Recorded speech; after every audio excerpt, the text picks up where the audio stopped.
Résiste, résiste à ton mental, résiste à la petite voix dans ta tête qui essaye de te faire croire que tu n'es pas assez, que tu n'es pas légitime, que tu ne sais rien, que tu ne sers à rien. Résiste à cette petite voix dans ta tête qui te dit « Oui, mais... Et si je faisais ça comme ça ?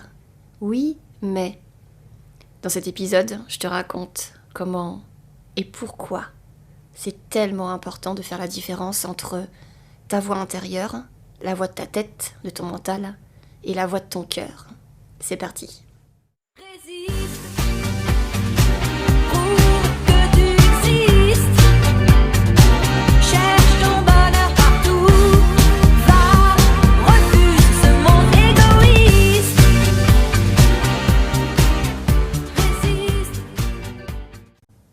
Je me rends compte à quel point il faut encore que je résiste à cette voix intérieure qui me crie que je ne suis pas légitime, que je ne suis pas assez. À quoi bon faire un podcast ? À quoi bon porter ma voix ? Et c'est marrant parce que les dernières semaines, Dieu m'a vraiment envoyé tous ces exercices justement dans le but de porter ma voix, justement dans le but de d'imposer qui je suis d'une manière, qui vient du cœur, non pas d'imposer mes désirs telle une princesse, mais m'imposer moi, telle que je suis tout simplement. À l'heure où je te parle, j'ai repris le dessus sur ce mental, mais les 2 dernières semaines m'ont vraiment demandé de gros efforts, de lutte. J'étais vraiment en lutte intérieure. C'est d'ailleurs pour ça que j'ai mis du temps à enregistrer cet épisode, parce que j'étais en plein conflit interne.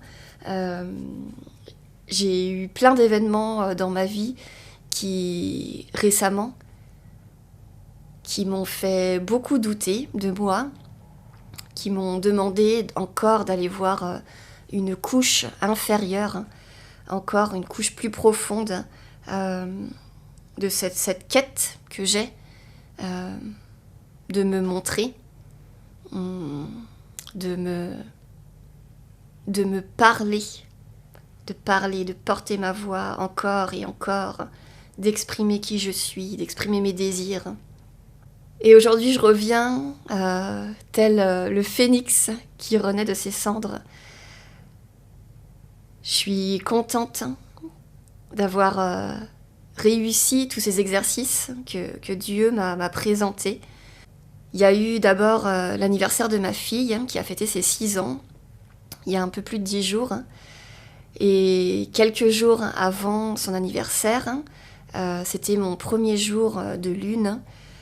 Et maintenant, depuis 3 mois, donc ça fait 3 mois que je reviens d'une retraite, une womb retraite, où j'ai travaillé beaucoup sur mon utérus et les mémoires qu'elle porte, les mémoires transgénérationnelles, les mémoires traumatiques que j'ai vécues par rapport à ma sexualité, à mon corps, aux hommes, etc. Et donc cette retraite a transformé beaucoup de choses dans mon corps, dans mon mental, dans ma manière de me voir. Et ça fait maintenant 3 mois qu'à chaque début de menstruation, 2 jours avant mes saignements, j'ai de grosses migraines, mais vraiment des migraines qui me clouent au lit. D'une certaine manière, j'ai encore de la résistance et un peu peur aussi, pour être honnête, de qu'est-ce qui est caché à l'intérieur, qu'est-ce que j'ai enfoui, qu'est-ce que j'ai mis dans l'ombre à cet endroit-là. D'une certaine manière, ça me fait un peu peur. Et pour en revenir à l'anniversaire de ma fille, donc qui était quelques jours après mes menstruations, et donc j'ai eu cette migraine qui a vraiment été cette fois-ci encore plus douloureuse que les périodes précédentes. Et surtout, j'ai eu une nuit noire de contraction, mais vraiment, je te le dis maintenant avec le recul, 10 jours plus tard, où j'ai analysé que c'était certainement dû au fait que c'était l'anniversaire de ma fille, et donc à l'anniversaire de mon accouchement. Mais vraiment, j'ai vécu cette nuit-là des contractions comme mon accouchement. Mais à ce moment-là, je m'en étais pas rendu compte que c'était lié à ça. Vraiment, c'était très très douloureux, des saignements intenses.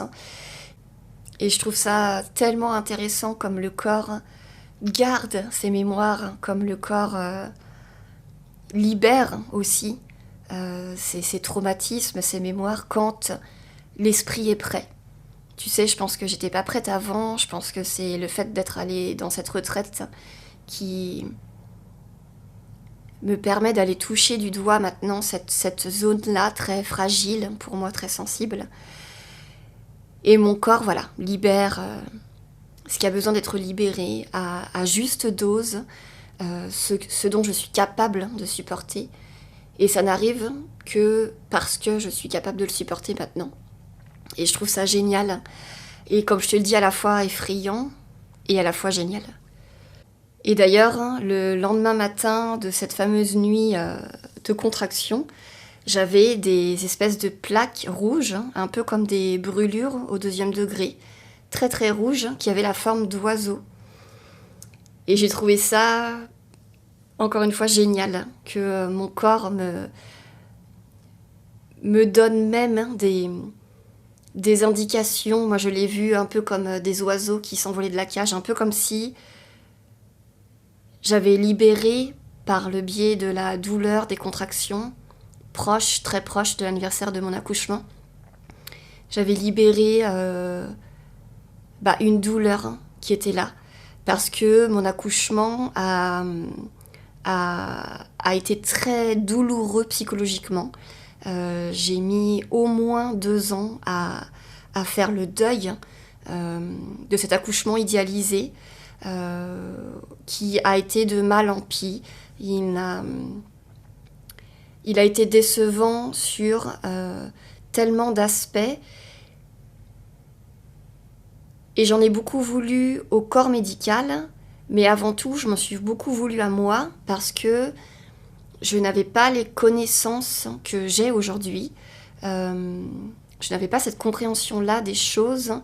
Et c'est vrai que cette fameuse phrase, si c'était à refaire, je ferais complètement différemment. Oui, super, merci, ça ne nous avance pas du tout. Mais c'est vrai que j'ai dû faire le deuil de ce moment idéalisé, mais j'ai surtout dû faire un gros pardon à mon endroit pour m'être laissé faire par les médecins, pour avoir écouté ce qu'ils pensaient qui était mieux pour moi, ce qui ne l'était pas, absolument pas, et pour avoir été complètement absente de mon accouchement, parce que j'ai pas pu accoucher par voie basse, j'ai dû avoir une césarienne en urgence, et j'ai eu une anesthésie générale, donc je n'étais vraiment pas là pour mon accouchement. Je suis rentrée dans une salle, on m'a endormie, je suis ressortie, voilà, je n'avais plus de bébé dans mon ventre. Et ouais, et c'était vraiment trop laid. Maintenant c'est bon, c'est guéri, je l'ai guéri, je peux en parler sans en pleurer.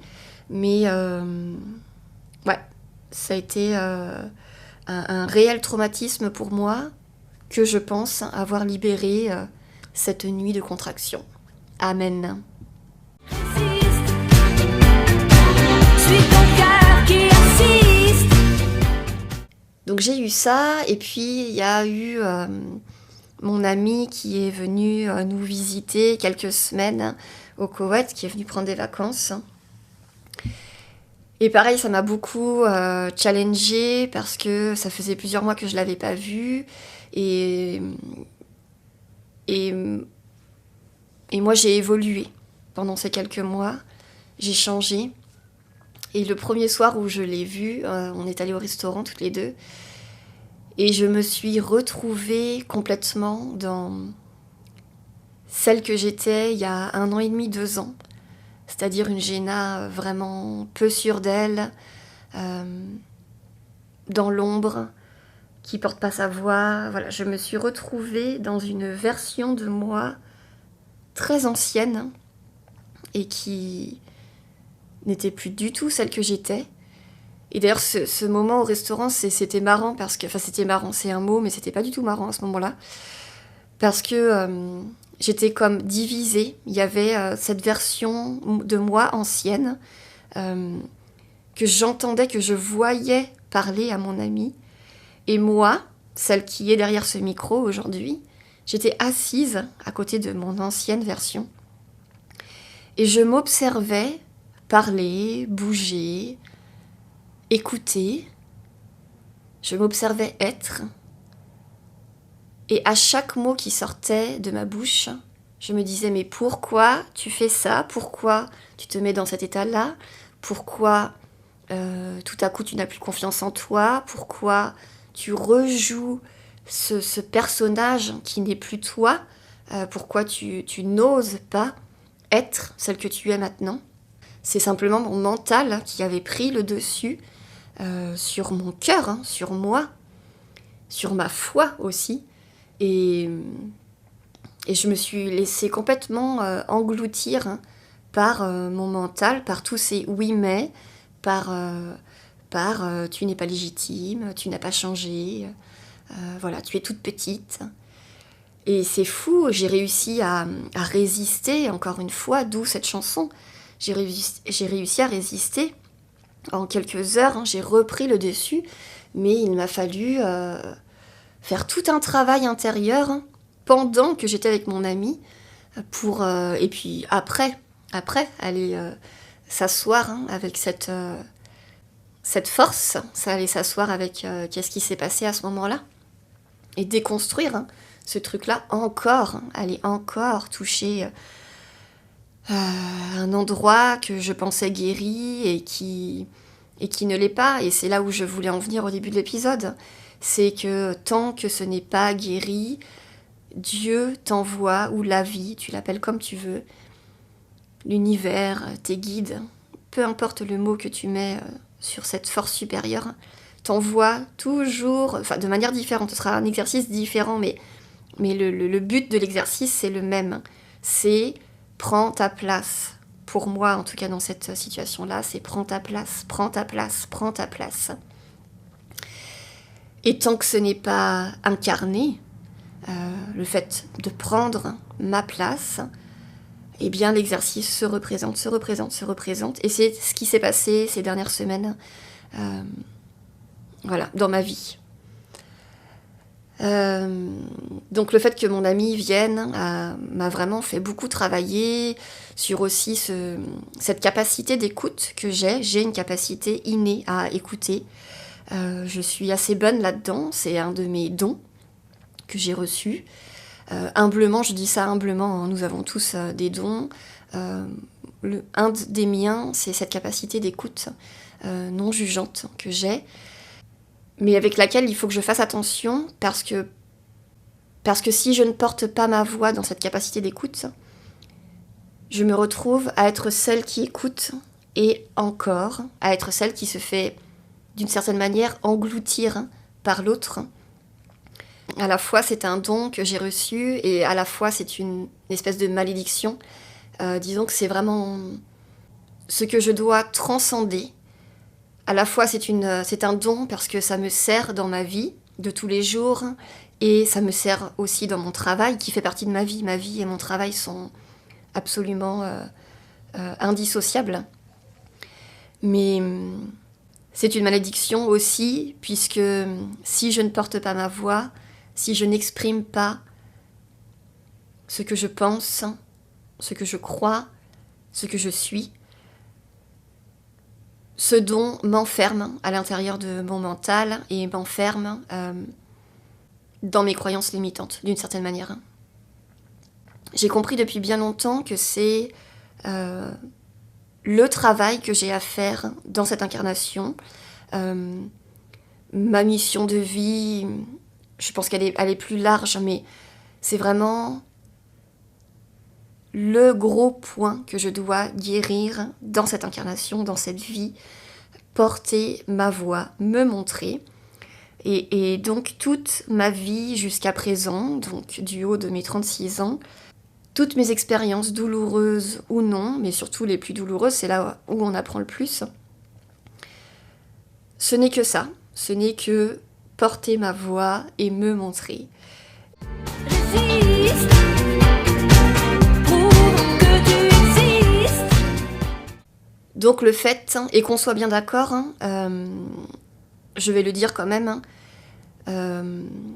mon ami n'a absolument rien à voir avec le fait d'avoir été trigger, le fait d'avoir été activé, déclenché. Mon ami n'a rien à voir là-dedans. Mon ami n'est qu'un support pour que moi, j'expérimente, pour que moi, je m'exerce. Tous les exercices que Dieu me propose, je choisis de les transcender ou non. C'est à moi qu'il m'est demandé. Les autres ne sont que des supports, que des biais de compréhension pour moi. Mon ami n'a absolument rien à voir là-dedans. C'est à moi qu'il m'est demandé de changer. Non pas à elle, mais je tenais à le dire pour que ce soit bien clair. Et que tu comprennes bien aussi, pour que ce soit bien clair, et que si toi aussi tu vis des choses comme ça, sache que c'est par rapport à toi. Dans la vie, on nous propose des expériences, des exercices. Moi, j'aime bien le voir comme des exercices. À l'école, on nous apprenait à faire des exercices de maths, à avoir des contrôles, des interrogations, pour voir si on avait compris, acquis, la fucking formule de Pythagore. Eh bien, dans notre vie d'adulte, c'est exactement la même chose. On va toujours te demander, on va toujours te présenter des exercices pour voir si tu as bien compris. Et tant que tu n'as pas bien compris, les exercices vont se représenter toujours et toujours. Et l'important, c'est pas l'exercice en soi. L'important, c'est ce que toi, tu en retires. L'important, c'est pas ton ami qui te trigger, ou tes parents, ou ton mari, ou ta femme, ou ton compagnon, peu importe, ou ton enfant, ou ton voisin, ou celui qui passe devant toi en voiture. C'est pas lui qui est important. Ce n'est pas de la manière dont c'est fait. Ce qui est important, c'est pourquoi ça vient te trigger. Pourquoi ça vient te déclencher. Qu'est-ce qui vient te déclencher? Qu'est-ce qui se joue vraiment dans le fait que ça te met en colère que l'autre vient de te faire une queue de poisson, que ça te met en colère que ton enfant ne range pas tout de suite sa chambre ou ne se brosse pas les dents. Peu importe l'exercice. Ce qui est important, c'est pourquoi ça te fait ça. C'est une compréhension que, à mon sens, on devrait tous avoir, qui est une compréhension personnelle, puisque du coup, on revient se placer en responsable des choses et non plus en victime. On est le maître de sa vie et on n'est plus la victime de l'autre. Non, on est son responsable et l'autre vient déclencher quelque chose en nous. Pourquoi ?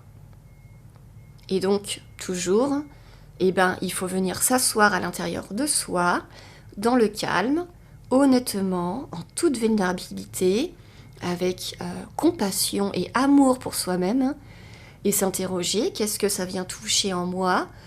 Pourquoi mon ami, par sa simple présence, par son rayonnement, vient toucher en moi ?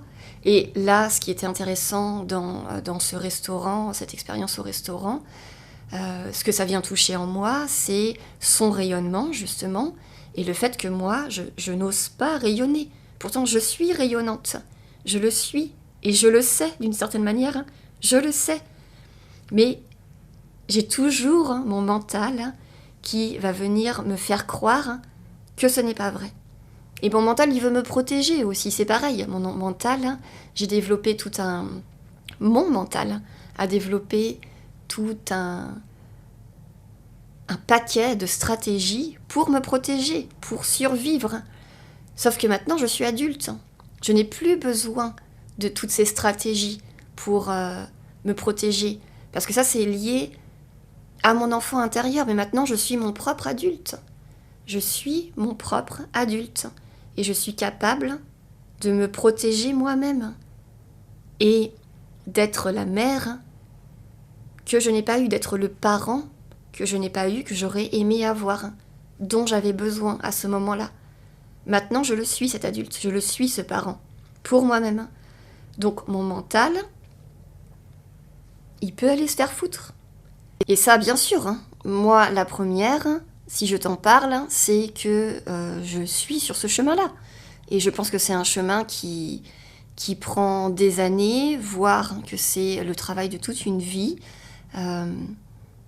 C'est facile à dire, c'est beaucoup plus difficile à faire. Mais c'est en mettant de la lumière, de la conscience, de la compréhension, de l'amour. Voilà, toutes des émotions, des hautes émotions, des hautes vibrations, des choses lumineuses là-dessus, sur ces conflits internes que l'on a tous. C'est en mettant de la lumière que l'on avance et que l'on s'élève et que l'on guérit. Et donc, grâce à mon ami, j'ai pu vraiment expérimenter, rayonne, voilà. Ce qui m'avait été demandé, c'est, rayonne, arrête de te prendre la tête, arrête d'écouter ton mental, rayonne, c'est tout, fais-le, arrête de réfléchir.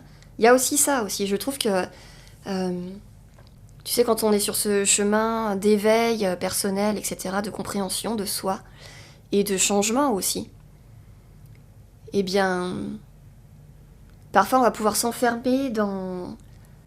Il faut toujours décortiquer pourquoi j'ai dit ça comme ça, pourquoi j'ai fait ça comme ça. Et du coup, on est beaucoup dans son mental et parfois on oublie, et ça m'arrive souvent à moi, hein, c'est son jugement encore, c'est... Parfois on s'enferme du coup dans son mental et on n'est plus là, en fait, on n'est plus dans l'expérimentation pure. On est dans son mental, on est dans le fait de décortiquer, de vouloir tout comprendre. Et des fois, il faut juste lâcher un peu la bride et faire, quoi, voilà, et arrêter un peu d'être trop là-dedans, dans le fait de tout vouloir comprendre. C'est saoulant. On en devient, j'en deviens, parfois saoulante, parce que tout doit être analysé et juste, voilà, ça a été comme ça. Et ça, j'apprends à le faire aussi, à juste, voilà, c'est pas grave, j'ai dit ça, j'ai fait ça, c'est pas grave, on passe à autre chose, c'est passé.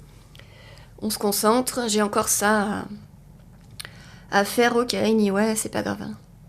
Le c'est pas grave, il est important, je trouve, parce qu'il nous permet d'accepter toutes nos parts, même nos parts les plus sombres.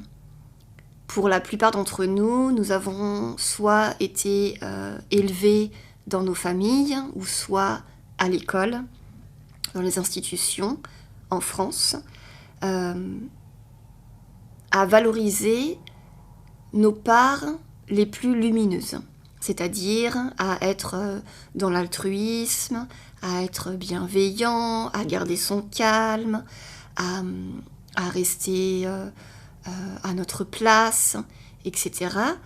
Mais on ne nous a pas appris que nos parts plus sombres sont aussi valables.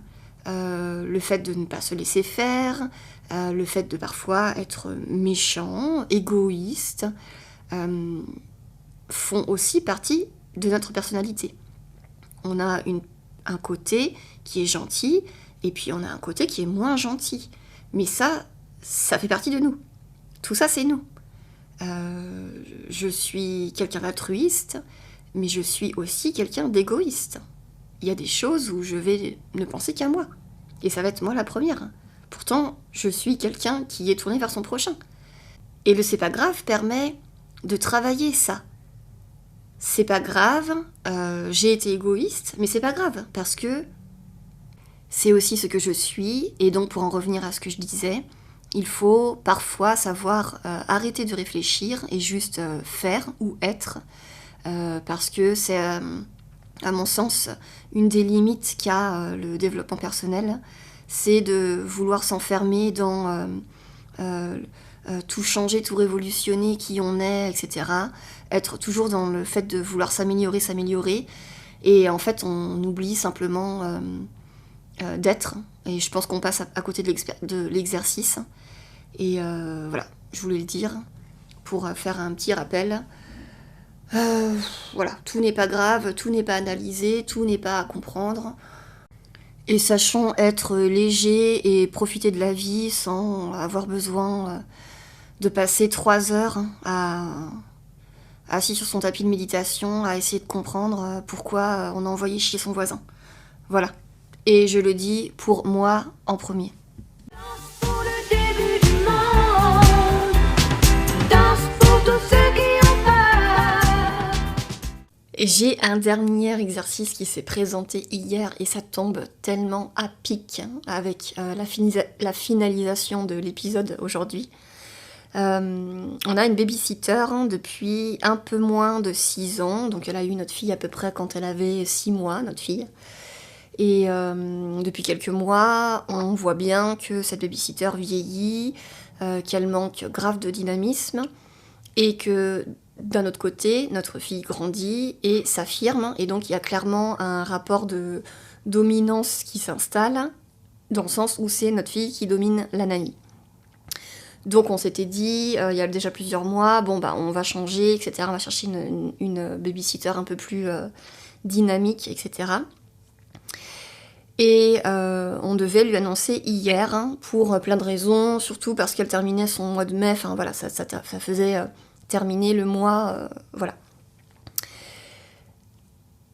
En bonne courageuse que je suis, j'avais demandé à mon mari de lui dire, parce que moi c'est vraiment des choses qui me touchent énormément, avec lesquelles j'ai beaucoup de mal à m'affirmer, justement.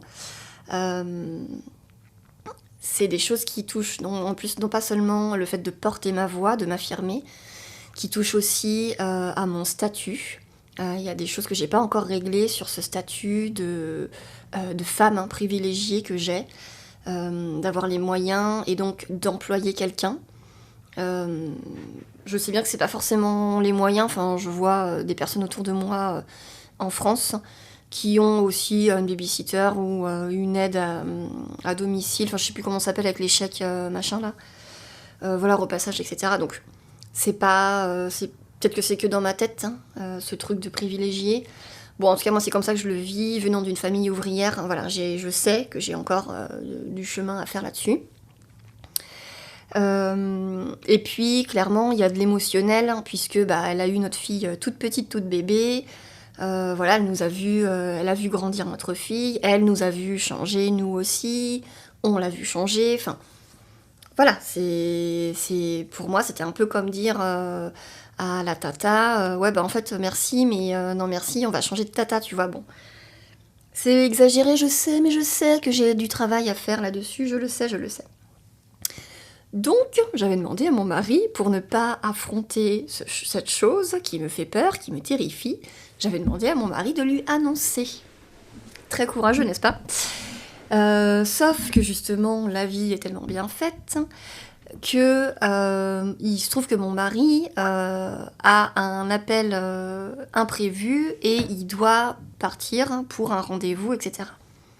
Pile au moment où la babysitter rentre avec l'enfant et donc où il faut lui annoncer le soir. Donc toute la journée, toute l'après-midi, à partir du moment où mon mari est parti, je me rends compte que c'est moi qui vais devoir lui dire. Donc au début, normal, ma première réaction c'est ok, bon c'est pas grave, j'étais presque à prier que mon mari rentre plus tôt alors que je savais très bien que ça allait louper, je savais très bien que c'était moi qui allais me retrouver seule avec elle, quoi. Et puis je me disais, non mais c'est pas grave, je vais lui dire plus tard, peut-être que je peux lui envoyer un SMS, enfin, tu vois, mon mental essayait de me trouver que des excuses, et évidemment je ne l'ai pas laissé faire, et je me disais, mais non, je lui dis aujourd'hui, ça se fait pas, on sait qu'on veut la quitter, voilà, c'est aujourd'hui qu'il faut lui dire. Bon, donc, ok, c'est moi qui vais le faire. Toute l'après-midi, j'ai essayé de trouver des formules, comment je vais lui dire, etc. J'étais beaucoup dans ma tête, jusqu'à ce que je prenne une grande inspiration et qu'en fait ça redescende dans mon cœur. Pourquoi je voulais la quitter ? Pourquoi je voulais chercher une autre nanny ?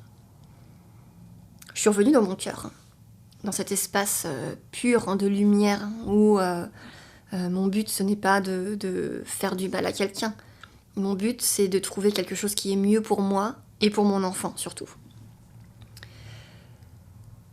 Et donc là, j'ai arrêté de réfléchir. En fait, j'ai arrêté de chercher des formules. Je me suis dit, je fais autre chose.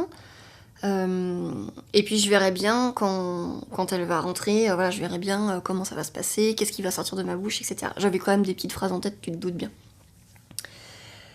Et donc c'est moi qui lui ai annoncé, ça s'est super bien passé, c'était tout doux, mais j'étais vraiment en sang, enfin c'est terrible comment ça me déclenche aussi.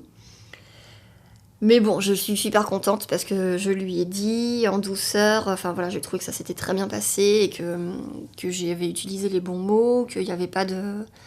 que je dénigrais pas ni sa manière d'être ni son travail, hein, mais que c'était... voilà, une évolution personnelle, un choix surtout.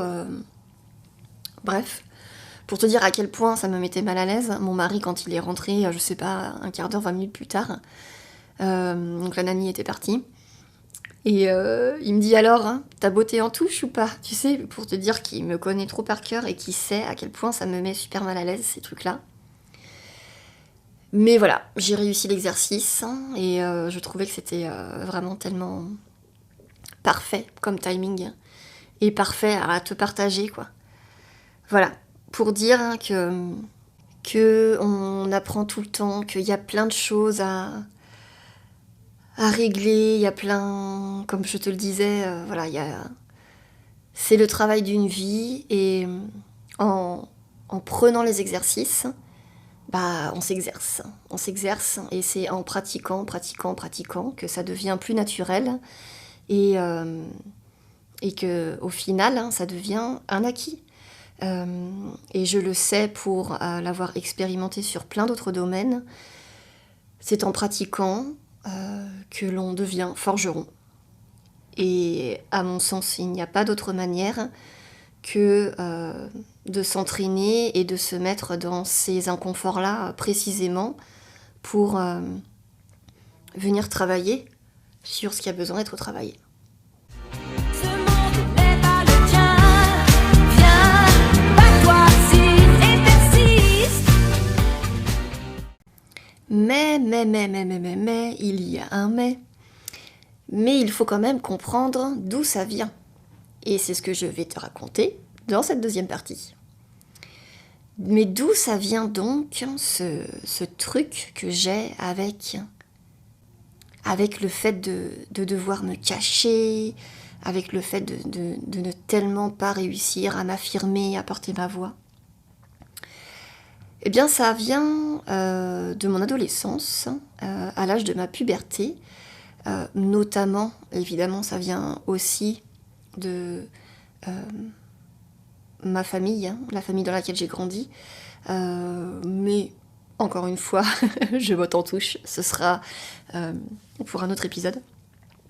Là, pour le moment, on va se concentrer sur ma puberté et sur la scoliose que j'ai eue, qui a complètement bouleversé, transformé, métamorphosé cette petite voix que tu entends dans tes oreilles.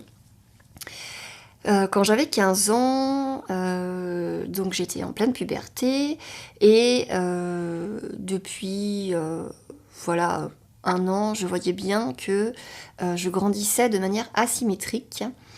J'avais un sein plus gros que l'autre, vraiment, et puis j'avais un peu mal au dos aussi.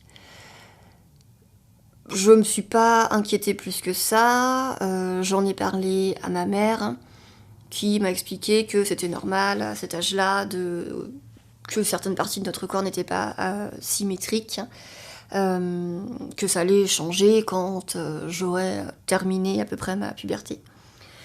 Au fond de moi, je savais quand même qu'il y avait quelque chose qui allait pas. Donc à force de la saouler, elle a fini par prendre rendez-vous chez notre médecin traitant pour qu'il me rassure en fait, hein. Ce qui n'a pas été le cas, sinon il n'y aurait pas d'histoire.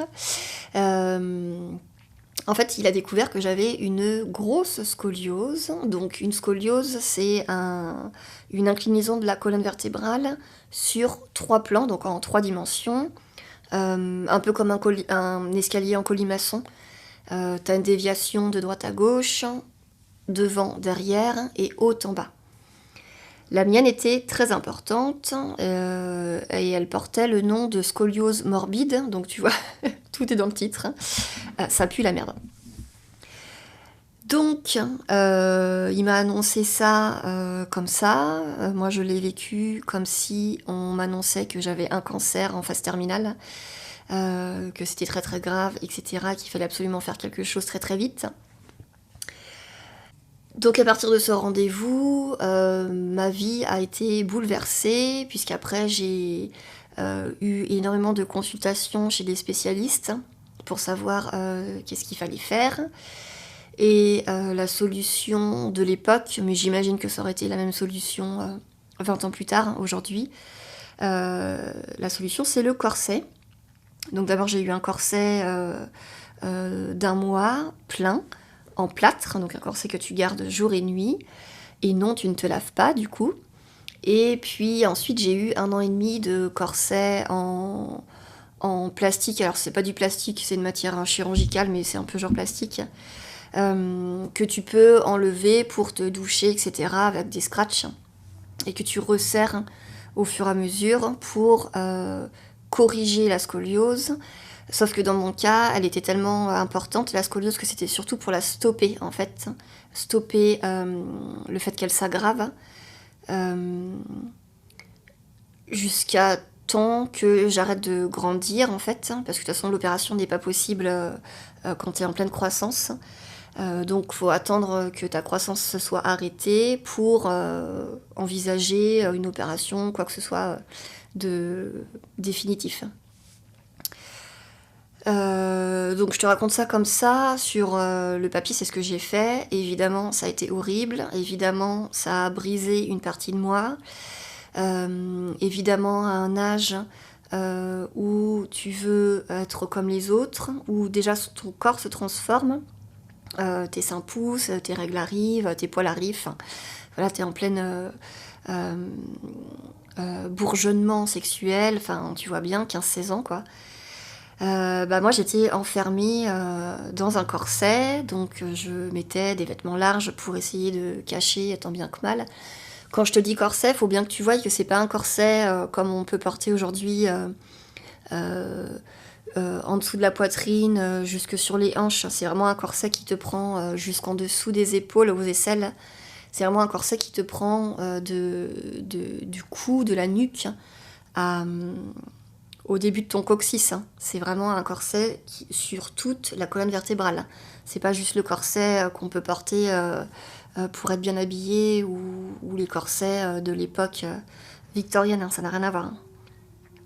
Donc voilà, moi j'ai grandi avec un corset et en plus de m'avoir enfermée dans mon corps, d'avoir été enfermée physiquement par ce corset, je me suis aussi renfermée psychologiquement. La colère que j'avais déjà, puisque j'ai grandi dans une famille en colère, la colère que je portais déjà en moi, c'est exagérément développée. Donc j'étais en colère contre tout le monde, moi la première.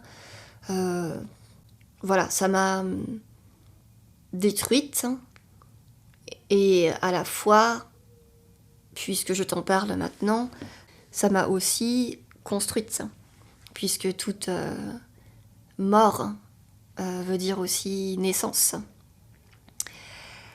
Donc ça vient de là, en fait, ce truc de me cacher. Et puis, donc j'ai fait ce corset-là, etc. Donc de mes 15 ans à mes presque 18 ans, voilà, j'ai toujours été en processus comme ça.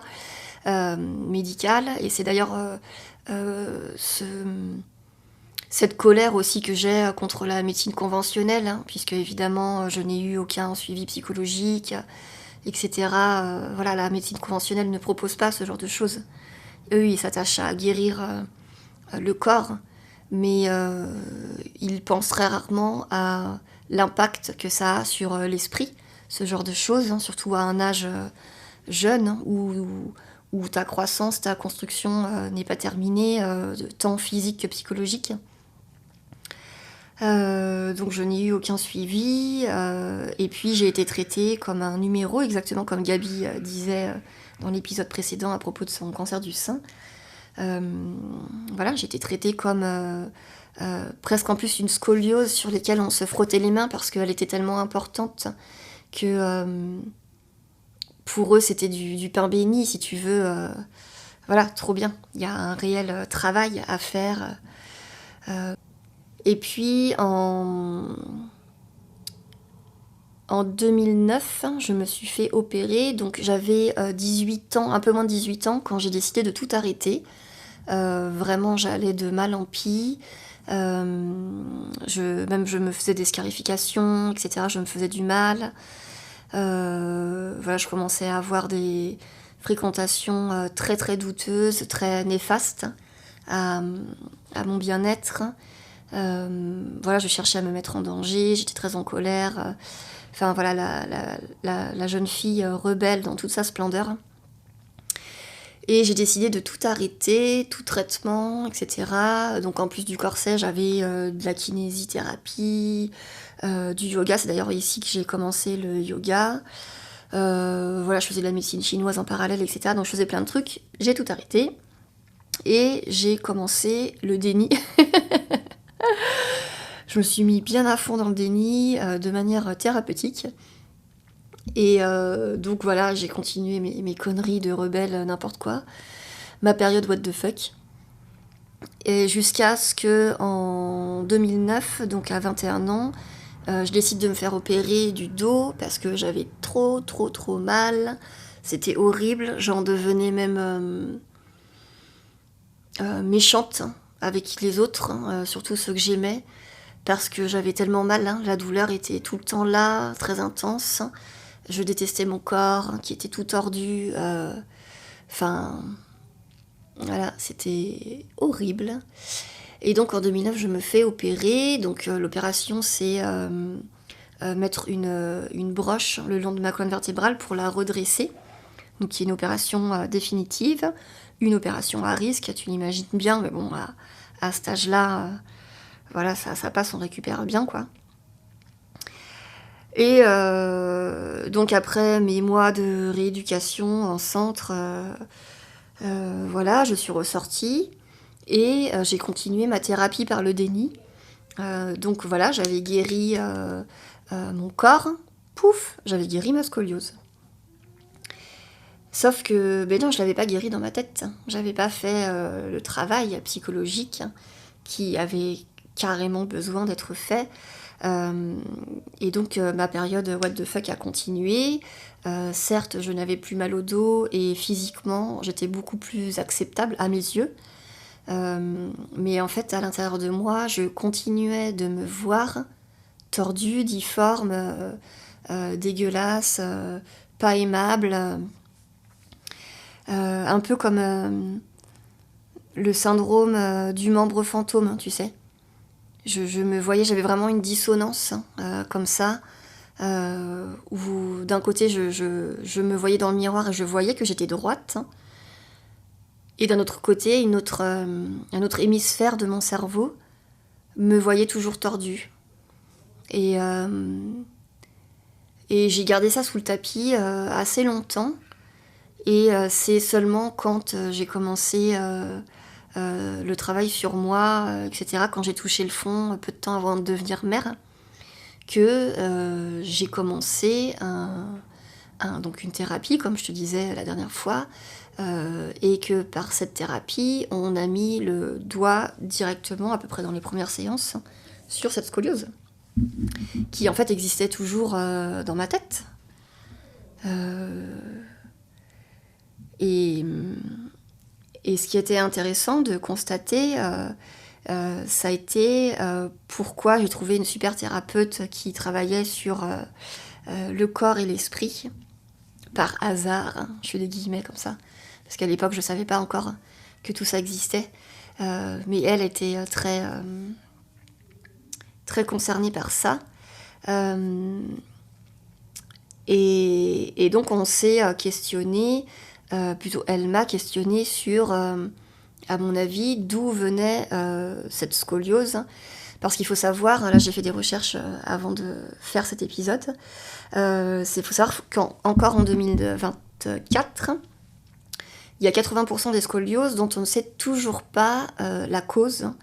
Alors il parle d'un dérèglement de l'épiphyse. Donc l'épiphyse, c'est une glande qui régule ton cycle circadien.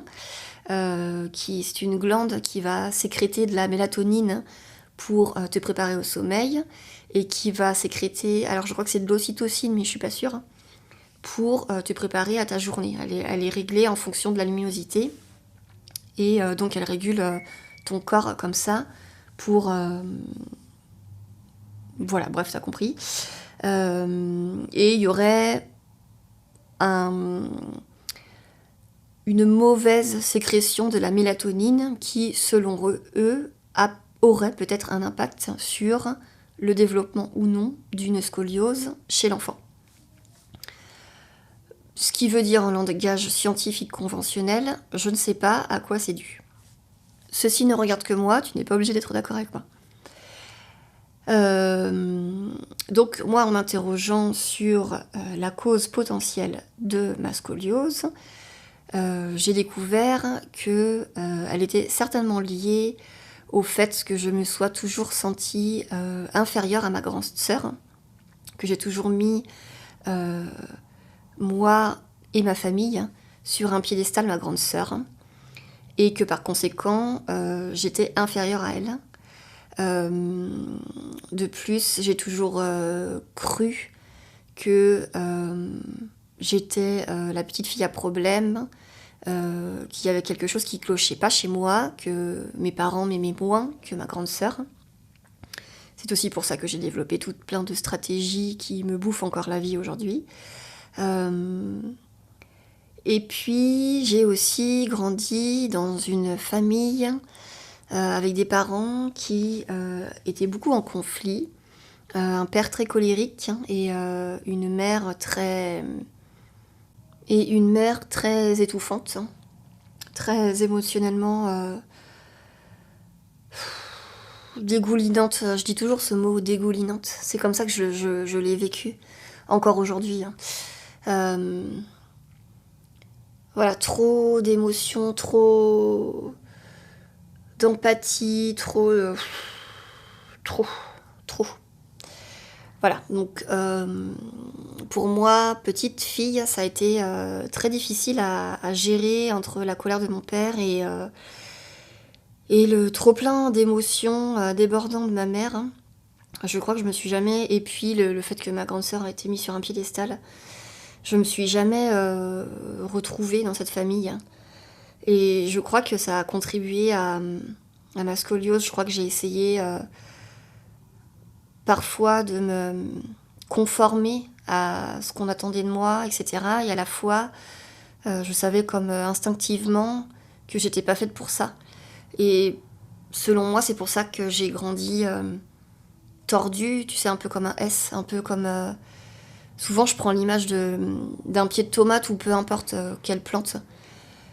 Un pied de tomate qui a des obstacles sur son chemin de croissance.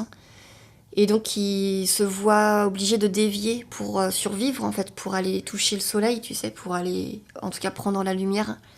Voilà, c'est un peu comme ça que moi je vois la cause de ma scoliose. Un dérèglement dans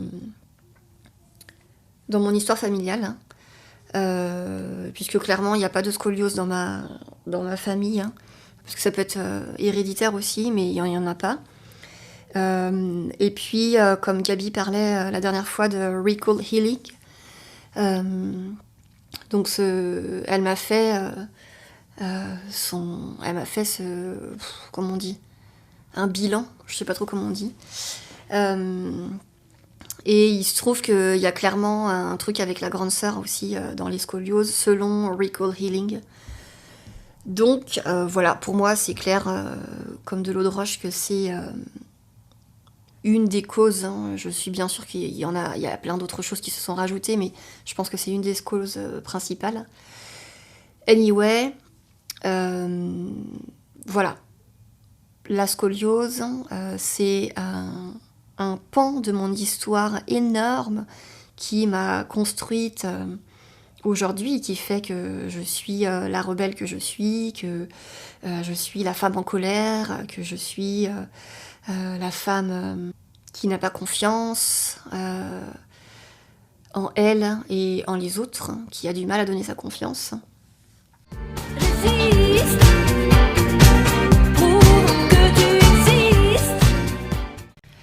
Donc voilà, on arrive à la fin de cet épisode, un peu long finalement, c'est comme à chaque fois, je suis la première à dire que il faut que je me montre et que c'est un exercice, et en fait, une fois que je le fais, je n'arrive plus à m'arrêter. Mais c'est à chaque fois tellement un plaisir de le faire, et comme à chaque fois je me dis, je sais pas pourquoi je résiste tellement, puisque c'est tellement agréable. Voilà, comment il faut déconstruire le conditionnement. Voilà, j'espère que cet épisode t'aura plu, j'espère que tu y trouveras des clés de compréhension pour ton propre cheminement à toi. J'ai envie de te dire, sois doux avec toi, sois patient avec toi. Tu vois, mon histoire, c'est mon histoire. On a tous la nôtre, on a tous quelque chose à apporter. Mais la patience, l'écoute de soi, l'amour, hein, voilà, c'est vraiment des clés qui vont t'aider au quotidien à penser tes blessures doucement et à comprendre et à t'excuser et à être doux avec toi. Parce que c'est dans la douceur qu'on y arrive, c'est pas dans la force. Traite-toi toujours comme tu traiterais celui que tu aimes beaucoup sur cette terre, comme tu traiterais ton enfant, ta mère, ton compagnon, peu importe qui c'est. Traite-toi comme tu traiterais quelqu'un que tu aimes beaucoup. Voilà, c'est terminé pour aujourd'hui. N'hésite pas à me faire des commentaires, à évaluer cet épisode s'il t'a plu. N'hésite pas à me rejoindre sur Instagram si tu le souhaites, à me demander des conseils ou des séances, hein, si tu le souhaites. Je fais maintenant des séances sur Zoom, online. Voilà, on se retrouve pour la prochaine fois, je ne sais pas quand, puisque je suis comme ça, je travaille au feeling. Et puis, belle continuation à toi, et prends soin de toi. À bientôt.